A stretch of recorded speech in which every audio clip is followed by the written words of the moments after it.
The taste of the air in the Grand Lycée Hall that June called to mind my mother's perfume, sharp, thin, soapy lavender with perpetual undertones of cleaning solution. Nobody remembers their graduation speeches, not even the ones giving them, but at 17 I thought I might be the rare exception. I had written reams of notes on my phone, ideas about art and numbers and how beauty was everywhere if you measured it right. I imagined faces in the crowd moved, even changed by what I would say. But the air that day held a tension that shut down wild hope. Light angled through the high windows, scattering over our pressed uniforms, our anxious parents. A teacher with stooped shoulders, Madame Laurent, announced the speakers. As I shuffled to the ancient wooden stage, scattering thoughts and printouts in hand, I heard the bark of laughter from the row where my cousins sat. It was the laugh of someone seeing a toddler perform on tiptoes, not a grown child ready to leap. My voice wanted to catch, but I let it begin. I've always seen the city as numbers first. When the Rue du Faubourg Saint-Martin is busy, when the Seine catches the midday sun just so, I think of lines, proportions, frequencies. Someone coughed too loud. I locked eyes with my Uncle Henry, who rolled his gaze to the ceiling. A boy's voice whispered, "Figures, he'd say that." Maury titters, I pressed forward. My dream is to show, visually, how data is art. We can see the soul of Paris in its movement, its spoken words, the weight of conversations as points and shapes. A hand descended on my elbow. "Madame Laurent, thank you, Adrian." The speech was over before half my words had touched the air. I stared at my crumpled paper, heart thumping, ears tight with heat. I hurried down, applause, quick and polite, pattered and fell away. My father gave a restrained nod, barely glancing at me, before discussing my cousin Isabel's law school acceptance with her beaming mother. Afterwards we gathered by the fountain in the courtyard, a patch of cold shadow among old stone. My grandmother watched me twist my hands. "Artiste, are you?" she teased, pinching my sleeve. "You'll paint pictures of numbers and sell them at Montmartre." My brother Luke smirked. "Maybe he'll get a Nobel Prize for drawing triangles." I bit the inside of my cheek. My mother just offered that distracted, hollow smile she'd acquired after my father left, perfected further after she returned from hospital that winter. That night the phone pinged with messages from classmates. "Not your best," wrote claimants. "Nobody gets data art, maybe try something possible." Loss took root gradually, steady as winter frost. In the weeks that followed, the rejections accumulated. "Un marché trop niche," the email from the Arts University read. "No commercial path." Professor Dubois at the Polytech glanced over my proposal for an interactive visualization of metro flows, then handed it back with pursed lips. So I did what was expected. Signed up for statistics at the Sorbonne. Paris shrank into dormitory walls, rainy windowpanes, invisible numbers on screen after screen. Each weekend I'd try to catch Luke, but he was always occupied with rugby or friends who barely remembered my name. My mother asked about studies, never about art. The city's pulse continued, indifferently. Each morning I walked to campus past the same newsstands, the same clustered smokers beneath the faded beauty of horseman facades.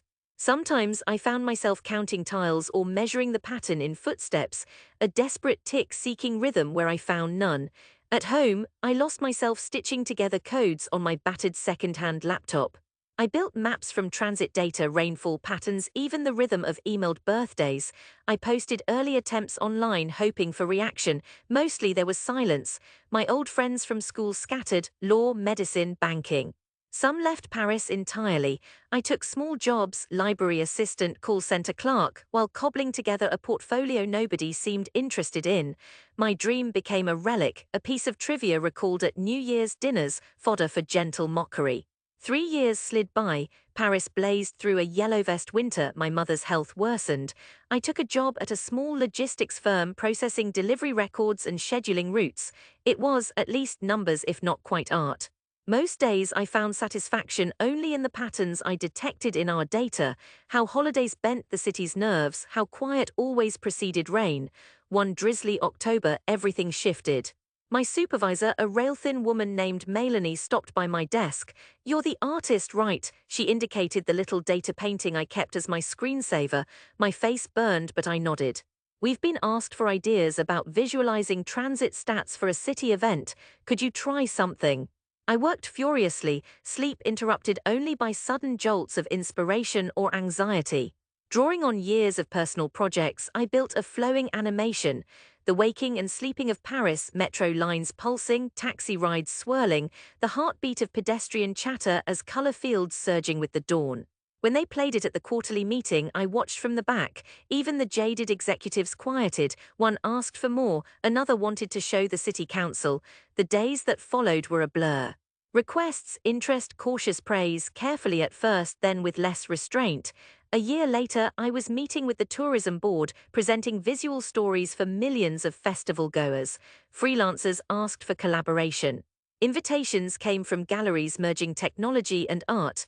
Sometimes I would wake with my heart racing, sure I'd find myself back in that graduation hall, the world's laughter echoing all around.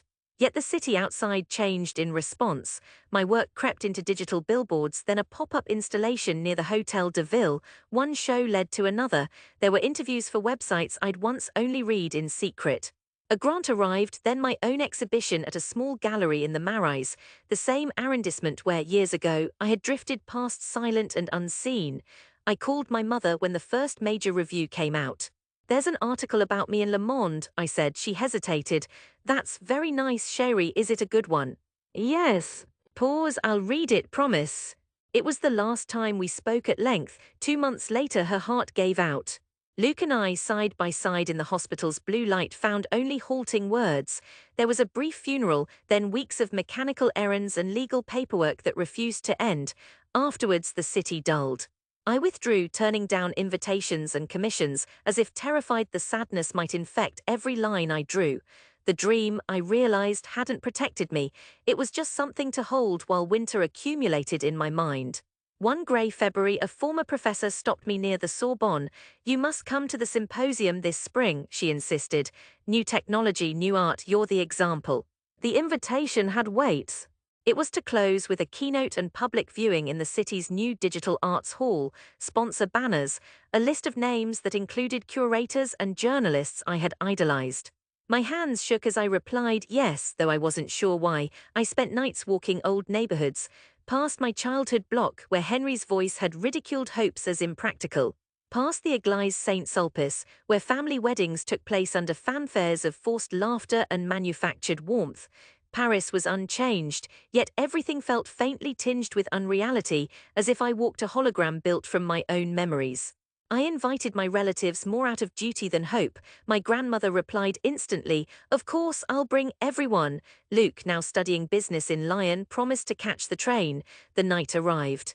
The sky threatened rain, and the museum's glass walls cast strange yellow light over the square. Inside, light from the projections bathed the crowd, hundreds murmuring, faces both familiar and strange. Screens wrapped the room on every side, displaying my latest piece, a year of Parisian life rendered as cascading threads, music paired to shifting densities of color and movement, faint ghost echoes of city sounds. I took my place on stage behind the podium. The hush was total, electric. "My work," I began, "started from the desire to make the invisible visible, to show a city's soul not through words or brushstrokes but in the most honest noise it makes." Data. I caught a glimpse of them, my family huddled just left of center, Henry in a too-tight jacket, Isabel bored and scrolling her phone. Luke stood further back, arms folded, watching me. I demonstrated. Here the morning commute, each line is a cluster of stories. Here the cafes fill and empty, each dot is laughter, a song, an argument. Each color pulse is a memory recorded somewhere in the city's heart. The screens shifted, the crowd sighing as the city's seasons turned in bursts of turquoise and crimson, calmness tipping into fever, falling back into hush. A journalist in the front row stood. "How do you feel showing Paris to Parisians as only a native would see it?" I wanted to say, like a child finally allowed to speak. Instead, I mustered, "It's like meeting an old friend in the mirror." The demonstration ended, applause climbed and held, a tidal wall of sound. I felt my heart rise and strange tears burn. When the house lights returned, people pressed forward to greet me, hands gripped mine, voices congratulated and questioned. Yet I watched only my family, their faces uncertain, flickering between pride, surprise, defensiveness. Henry approached first, awkwardly as if unsure if I would regard him. "That really was something," he admitted. "You actually did it." I smiled, not unkindly. "Thank you, uncle." He glanced down. "We only wanted you to be safe, Adrian. Not lost." Luke approached then, clapping me on the back, refusing words but letting the gesture speak. My grandmother pressed both my hands, her skin papery thin, her eyes suddenly moist. "Not a Montmartre artist," she whispered. "But oh, mon Dieu, what you did here, the city is different now."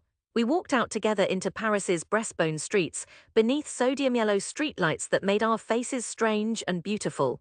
The rain had stopped and the air glistened clean and new. I let myself breathe, feeling the shape of the old fears dissolve a little. Luke lingered beside me as the others hailed a taxi. "You could come home for Easter," he said. "We'd like you to, it's different now, I think we all see things."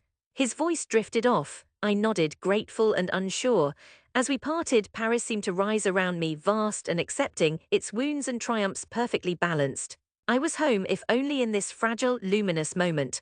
Walking away beneath the awakened city, I felt the quiet pulse of possibility, loss still at my back, yes, but now it was the soil for something new.